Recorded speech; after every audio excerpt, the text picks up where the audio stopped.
Hey, welcome to Grace-Filled and Graceful. I'm Jennifer, and today we're going to be talking a little bit about um, why you might not be selling as much as you'd like to be selling with your online business. This is actually our podcast. This is actually a live recording of our podcast called Grace Filled and Graceful. Excuse me. And the fact that you get to watch it live is something of a special treat because once I edit it all up and make it sound pretty, I will post it on our podcast.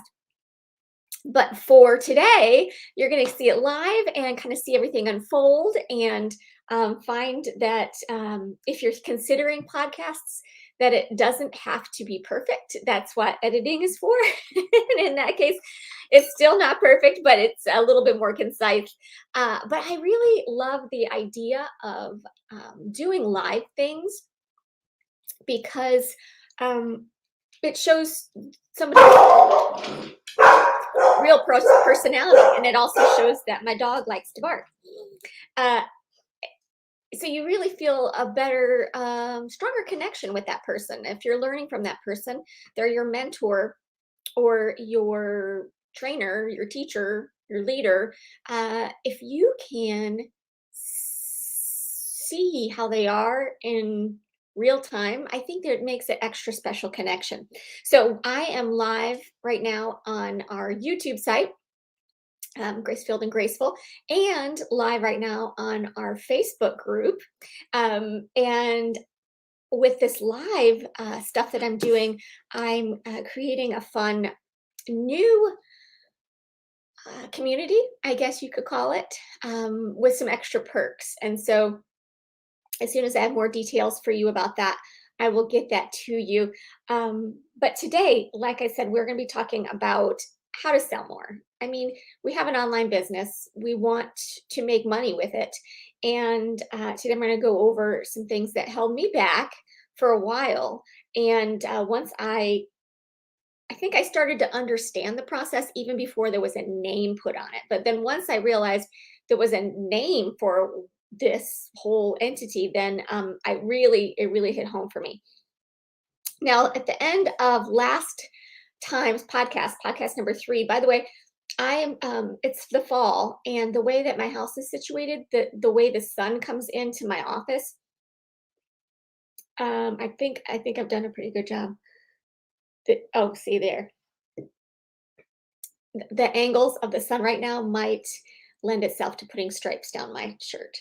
But oh yes, right. Last time's podcast number 3, at the end, I had asked you if you identify with any particular character in fiction, whether movies or books, or if you look up to anybody like that you want that person and that character to be your spirit animal.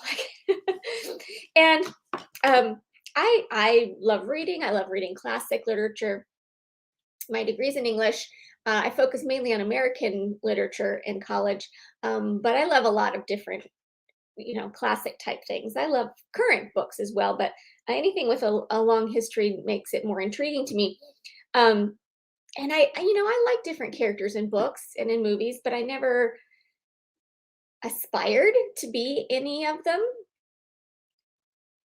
until this past summer. So this past summer, my daughter really got into, she's 11, really got into Harry Potter. And I had read the first maybe 3 books, but I thought it would be something fun to do, she and I together. And so I started over and we read the books together. We read, I think she's on book, I think there's 7 books and she's on book 5. And we're going to pause it for a couple of years until she finishes, for her to finish the last 2 because they're a little bit more grown up. But we were reading these books and you really get to know the characters. The writer, J.K. Rowling, is a great writer. What I have found is that the more and more I learned about all of the different characters, the more and more I fell in love with Dumbledore. Now, Dumbledore, if you haven't read Harry Potter,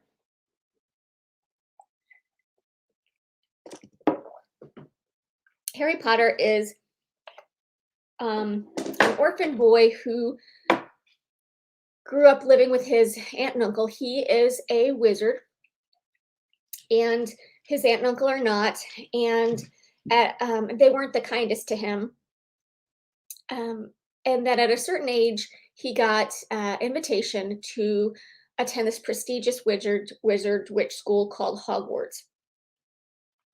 And he ended up going, and he meets some great people there, becomes friends with several people, like close friends with several people. And then there's teachers, and then there's, there's enemies there, there's friends there. The whole like drama unfolds.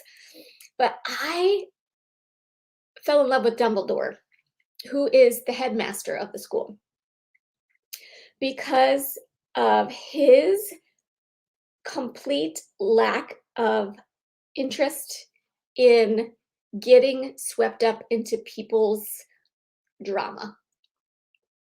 It seems like he is always calm, cool, collected, wise, never in a hurry, always calm.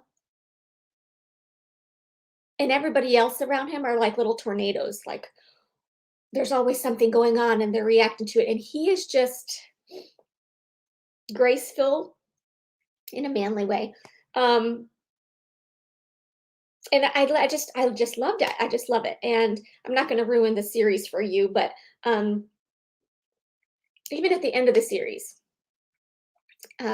he um, he handled life in such a way that I look up to it.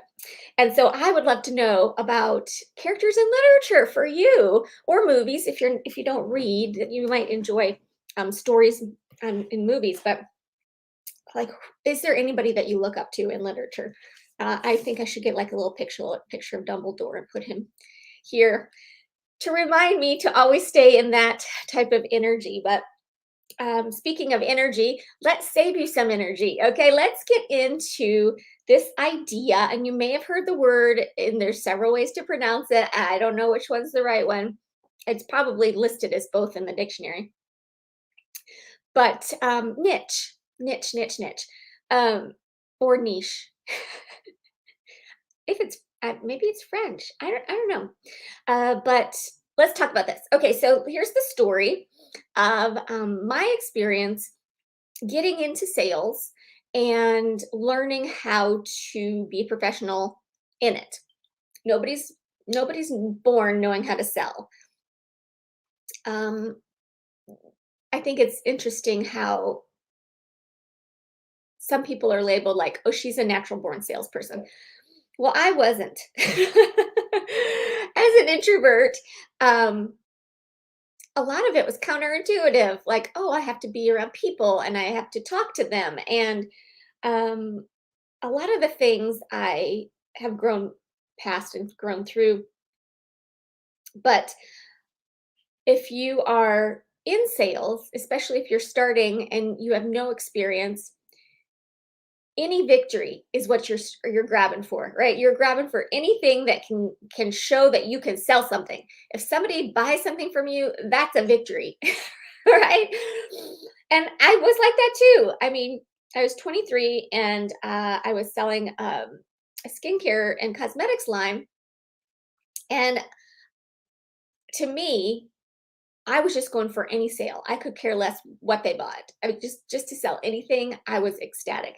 And so my thought was, show everything to everybody as much as I can, and then my sales would increase.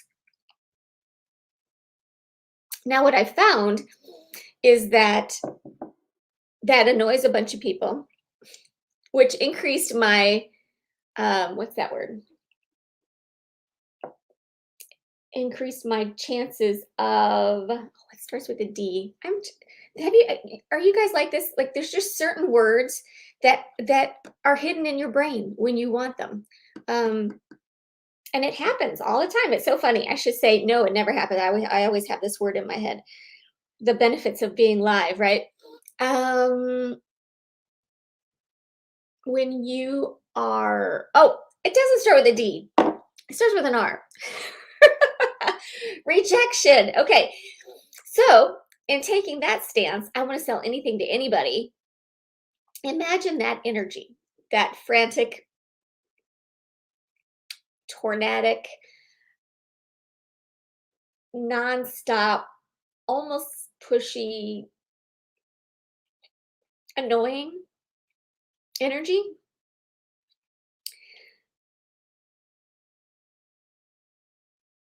And after some time, I figured it out. I figured it out. And it's funny because my company trained me not to do that. I didn't trust the company. I thought that the way I was going to do it was better. And I didn't trust the company's whatever 50-year history and all of that experts training. They wanted us to focus on just one part of the line and then grow from there, which now in perspective makes complete sense.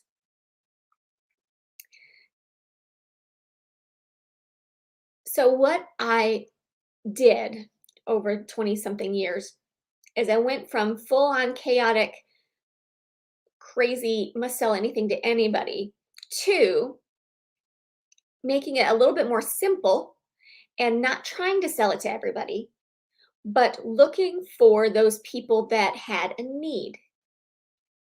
Okay, had a need for what I offered. Okay, so what did I offer? I offered a service, I offered a product, I offered an opportunity because I'm in a direct selling company. Um, and instead of just talking to everybody all the time, I found ways to specifically only talk to the people that had needs for those things. Okay, so you can tell the energy is changing a little bit with this perspective. Okay, and since we want to run our businesses in a way that feels great to our soul, graceful and graceful filled, that is why um, this whittling away of excess, this minimalism and the way that we work is going to save us so much time and energy. So we're going to be talking about niche. So that is my story, coming from frantic energy, fear-based, lack-based, um, and getting some perspective, some experience, and just growing up knowing more about myself and what felt good and what didn't feel good and more about who I am. And so chances are you've already been through this part of the program. You're just finding a way to get a result in a way that feels best to you. Okay, so my next part of my notes. Oh, here. The live version. Okay, they're not too dirty. All right.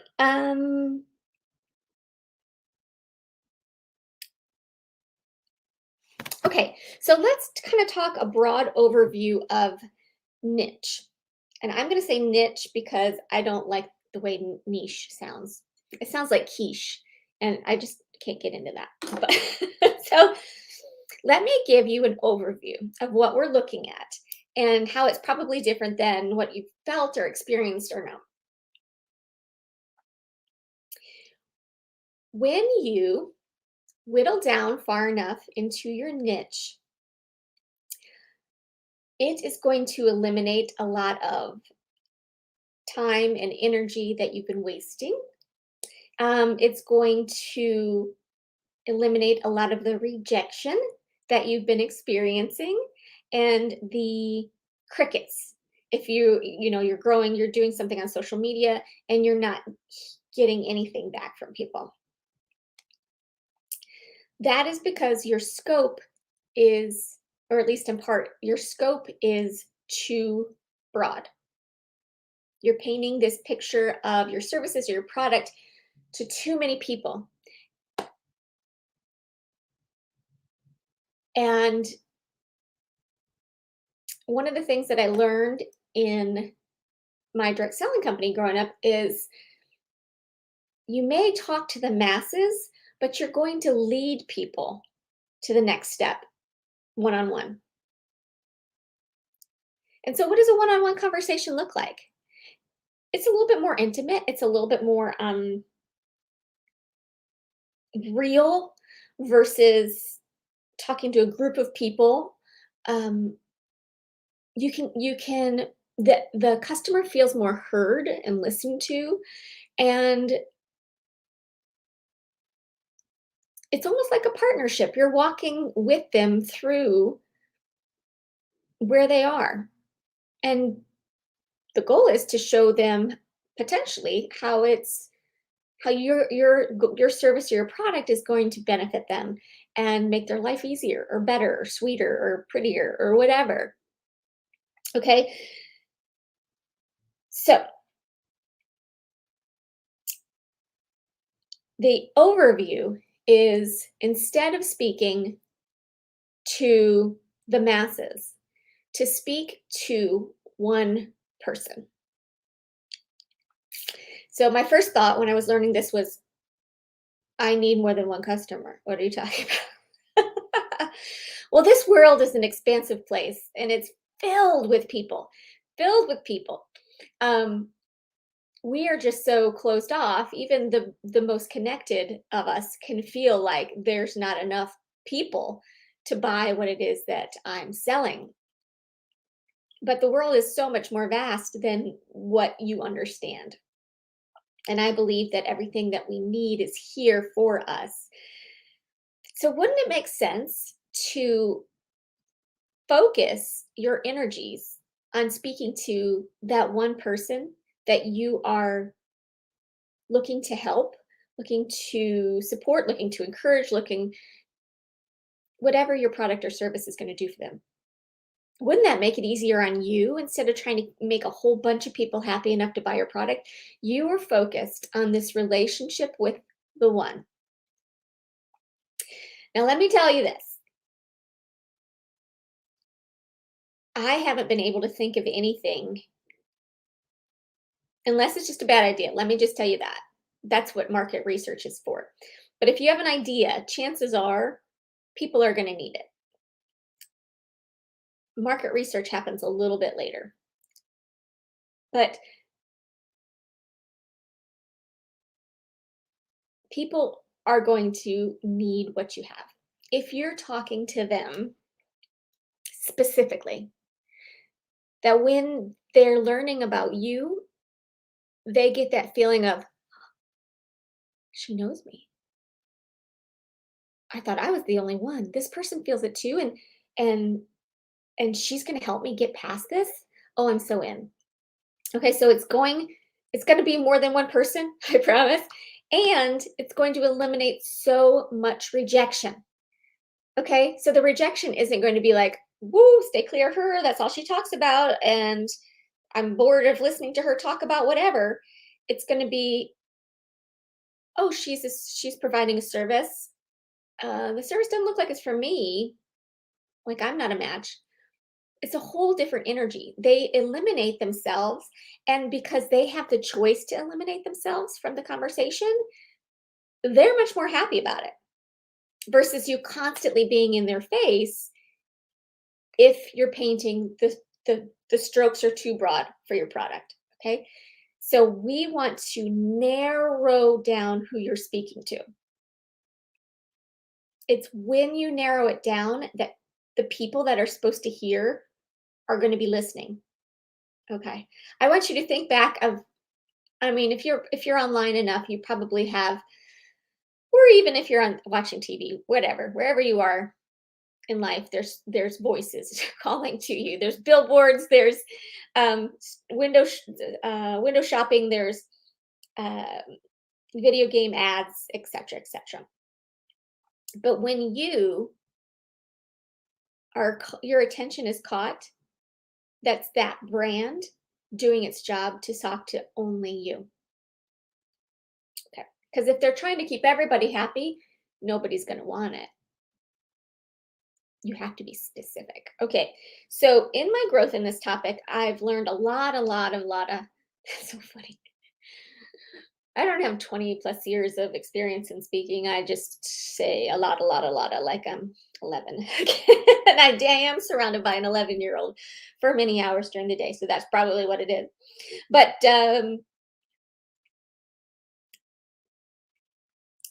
okay, I completely lost my track of thought. My train of thought. If I put these on, see this back, that's the sun from the fall color, or the fall angle of the sun. Okay,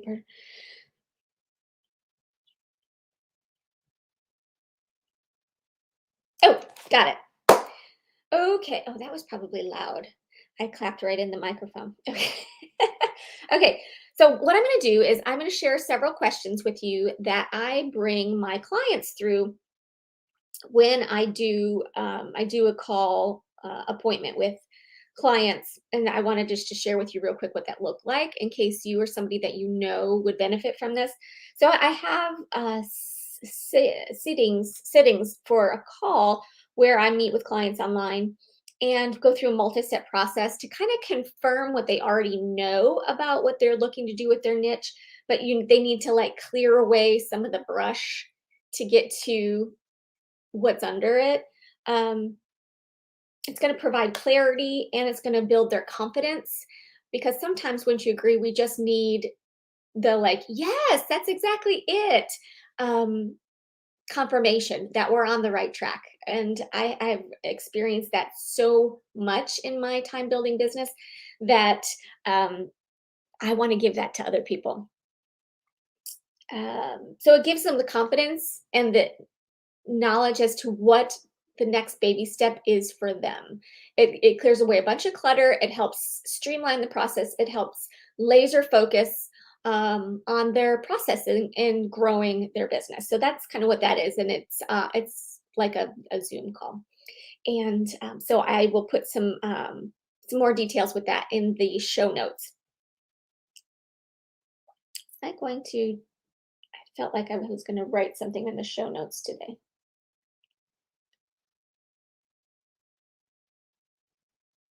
Okay. So you'd think that I would have the questions ready right here. That's the beauty of podcasts, because I will there, but they're actually back here. Let me get them.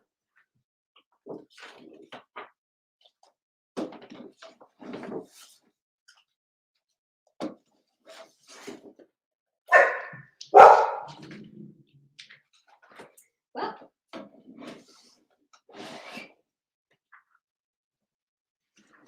it's the last one that I picked. Okay.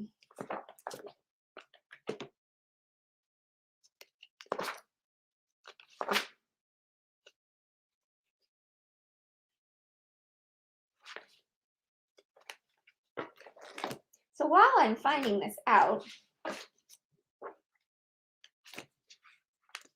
for you, as a reminder, this is live on Facebook and on YouTube. And so I'm using a program called StreamYard to stream this into both of those things at the same time. So the benefit of live is once we get on a routine, a schedule, I'm going to be posting when that is. And you can comment and ask questions. Okay. Now, in working with that program, you need to go above the video and click on it that it's okay that StreamYard speaks to your social media, so that I can actually see who it is. So if you type in a question, I'll see the question, but here, I'll see the question, but I won't see who's writing the question unless you say, okay, you can talk to my social media. Okay, so just so you know that going forward.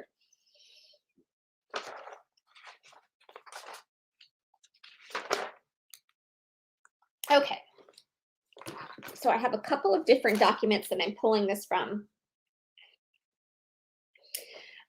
Part of our time together on one of those those calls. I haven't thought about what to call them yet. Um, I don't really like a discovery call.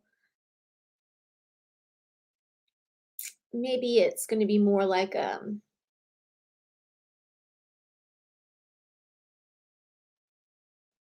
I don't know, digging for treasure call or something like that. If you have an idea, let me know. Um, kind of whittling away what you're good at and then moving toward um, the process of who you're going to be serving.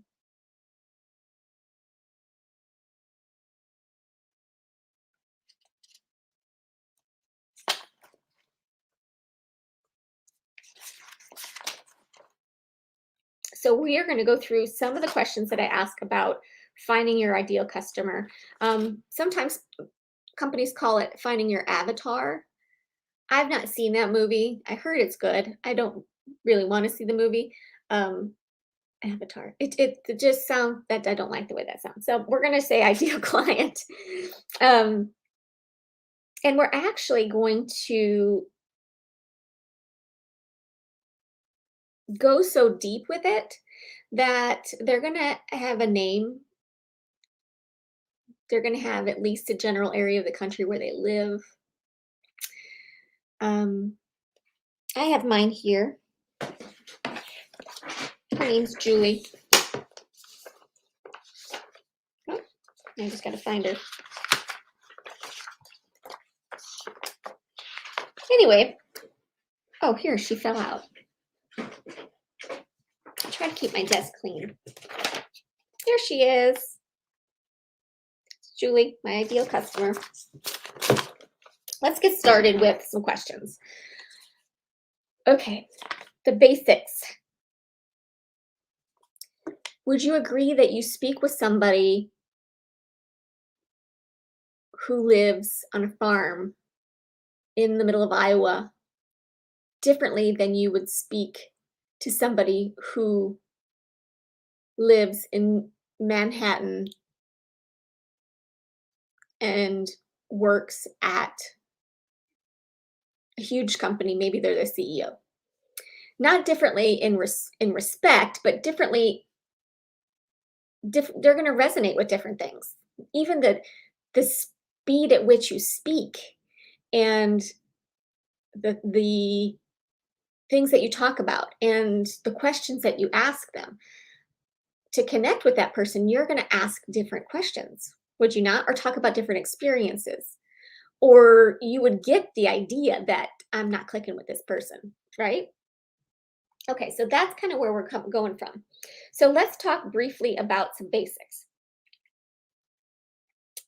If you want to, what I did is I named her last, but if you want to name her, and I'm just guessing that you're, since I work with women, I'm just guessing that you work with women too, but the name of the person.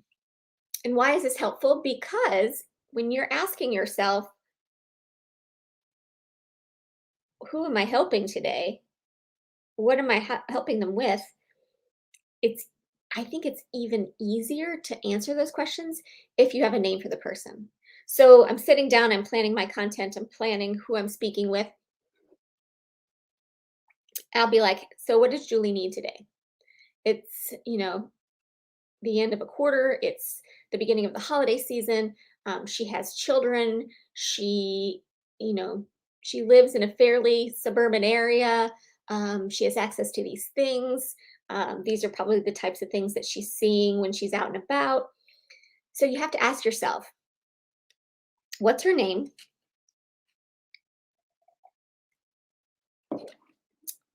How old is she? Now, why do we want to know how old she is? Because wouldn't your product do great for everybody? Yes, but you're not talking to everybody. You're talking to that one person.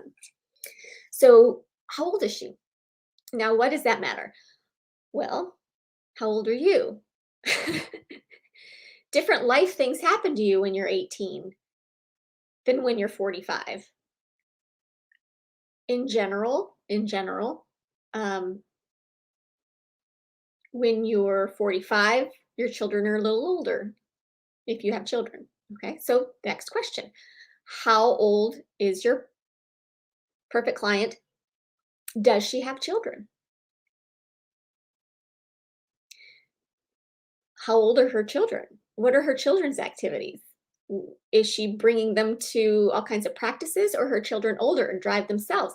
Are her children younger and maybe is she still home with babies? Okay, so it's important that you know these things. Okay, the next thing, location.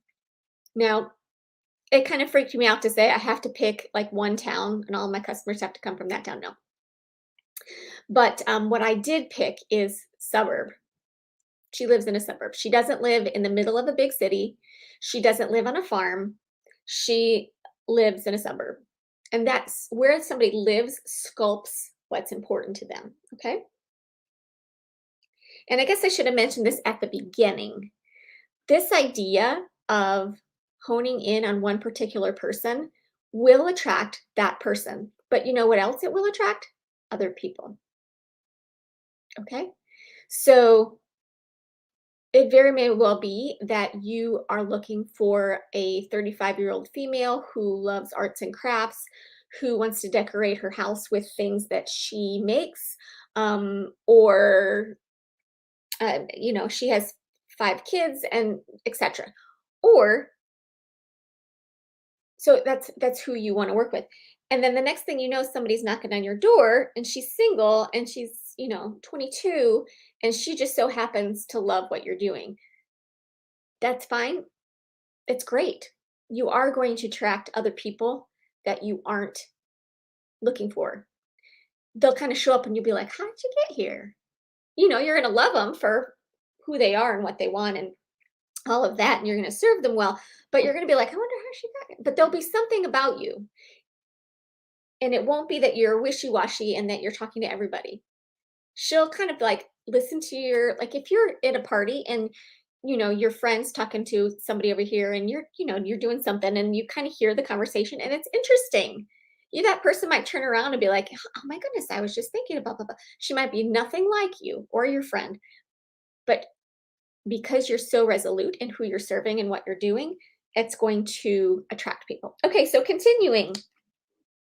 Their job. What is their job? What is their income? So are they married? Do they have double income? Is it just his income? Is it just her income?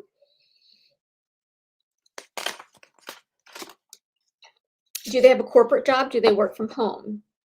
Do they have a job and a side hustle? And I got this particular question from Kelly Brock. She is a fabulous coach out there who has been helping me for a little while. And I thought this was just, it was just mind blowing, this question, because we all get it, right? Okay. Do they work out? Does your person work out? Now, does she get dressed in the morning as if she's going to work out? But more than likely she doesn't. Does she just wear workout gear because it's comfortable and she has no intention of working out? Does she work out every day?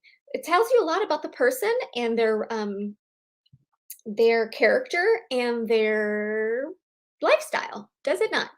Okay. And if you're selling something that could help with getting them to work out more or being more comfortable in their workout gear or uh, uh, mindset shifting courses, then that's important for you to know. Would you not agree? Okay. What are their shopping habits? Do they spend, whatever, $300 on jeans? Or are they like, oh, Target's having a sale 2 for 1? Where do they shop? Where do they get their joy in shopping? Okay. When do they shop? Are they put the kids to bed, hop on your phone kind of shopping, or are they middle of the day going to the mall shopping? What are their main priorities in life? What are they all about? What do they make their decisions upon?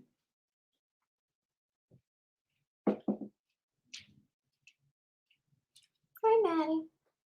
Can you guys see her? No? Okay. She's the barking dog. So we're getting along here in time. So now we're going to talk about some pain points because your product is going to be what helps them stop having a pain. When the pain that your customer is feeling gets to a point, she's going to want to do something about it.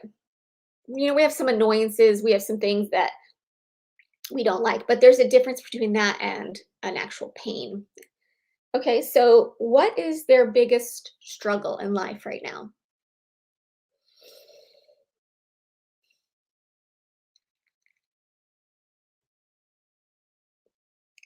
What are the biggest problems that your clients deal with daily?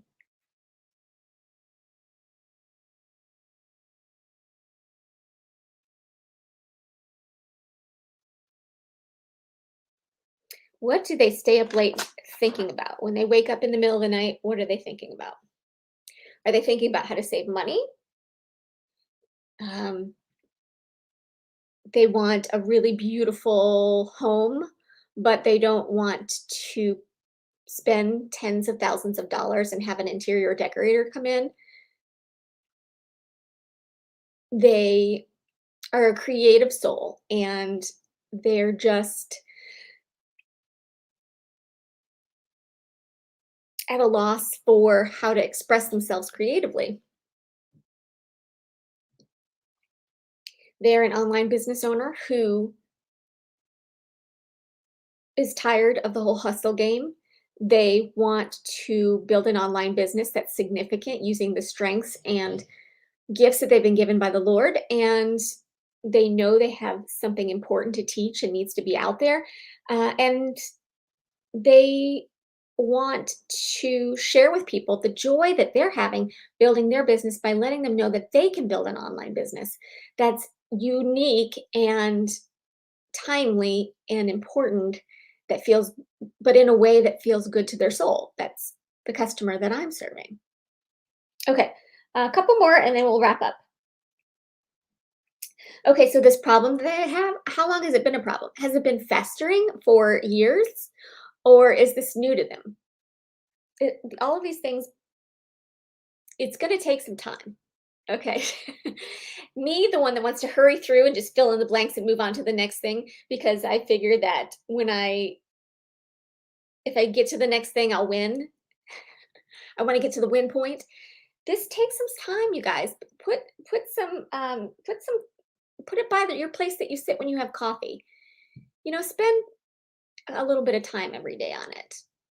Okay, you don't have to have all the answers immediately. And here's the other scoop: they'll probably change over time. In my year or so of doing this, the person that I serve has changed a couple of times. And it's life. It's going to happen, okay? Um what's the biggest obstacle that they face in terms of overcoming that pain point? Is it time, money, energy, fear?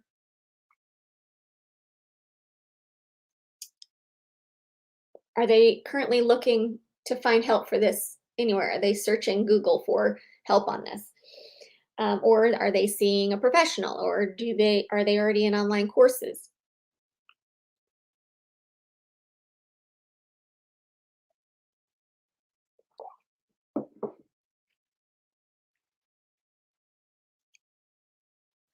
And the last question that we're going to go on to here is, list the top 3 outcomes that they want to achieve. What do they really want? And I love this because it's one of those dig down deep questions that uncovers a lot. And it's in digging down and eliminating a lot of the brush and dead leaves on top, clearing away all that. You're going to get to the fertile ground. You're going to eliminate a lot of the clutter, a lot of the excess, the stuff that's oh, what's it called?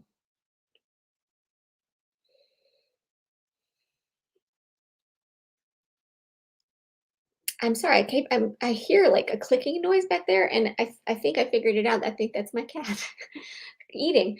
Um, but that's why I can't think of that word. It is, anyways, that part will be edited. I gave up on that word. It'll come to me when I'm done.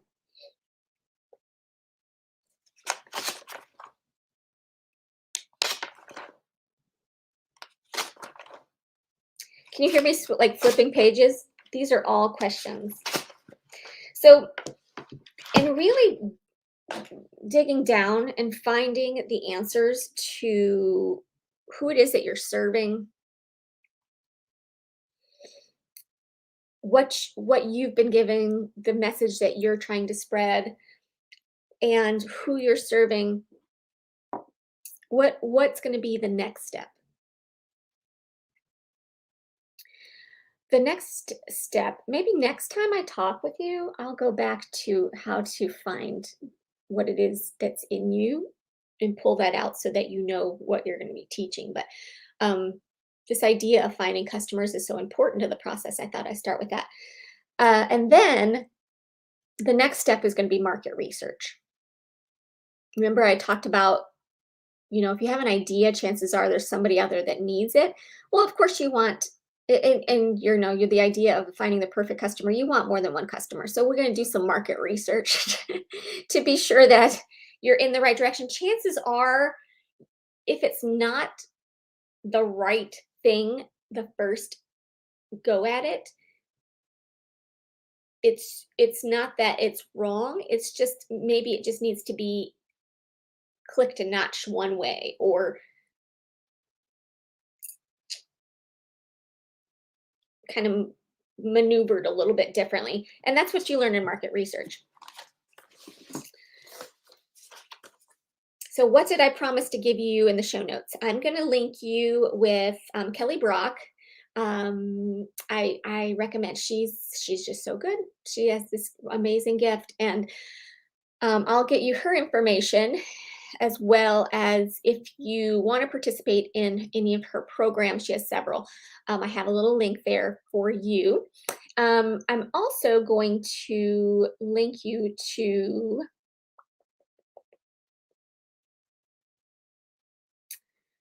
well, I don't have the name of that one yet.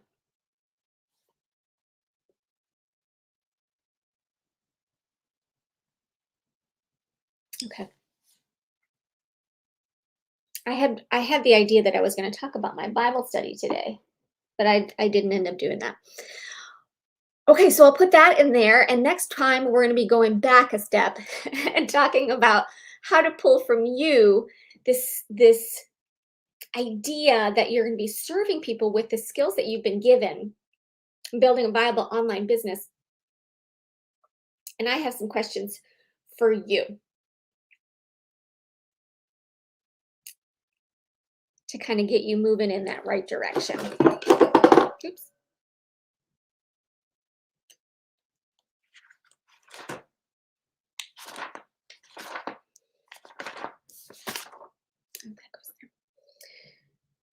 What do you know? What lights you up and gets you out of bed in the morning? Or if you're in a situation right now where you're not lit up and you don't want to get out of bed in the morning, what would? What would you jump out of bed for and be excited to do, or talk about, or think about, or grow, or build? What's your journey story? Where did you start? What did you learn? What have you learned, and where are you going? And then what are some of the biggest struggles that you've been through that has given you the most growth? Those are the questions I have for you to be pondering for the next time that we talk. My goal is to have a new podcast up every Friday. And I know what I was going to say. I'll link to a resource that I have. I have a content library that I'm building for you. I have a really great video there as an example of what the training is like in there. So I'll put the link in there as well so you can get that video. So thank you so much for joining us today on our Grace-Filled and Graceful podcast number 4. And thank you if you joined us live. Thank you live on YouTube, as well as our Facebook group, Grace-Filled and Graceful. Thank you for those people that participated in that. And thank you for your time. Thank you for learning a little bit more about that person that is out there waiting for you, that's been looking, searching for an answer to their pain. And thank you for not giving up on this thing that you've been asked to do. It's so worth your time and energy, and you're going to make a big difference.